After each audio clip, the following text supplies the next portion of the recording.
ukoo family qoys. Baba aabba, mama hooyo, babu awoowe, nyanya ayeeyo, mjomba abti, amu adeer, dada abayo, shangazi eedo, kaka walaal, ndugu walaal, halati habaryar, shemeji seedi, shemeji dumaashi,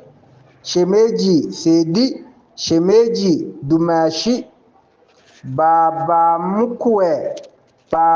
mkwe sodok,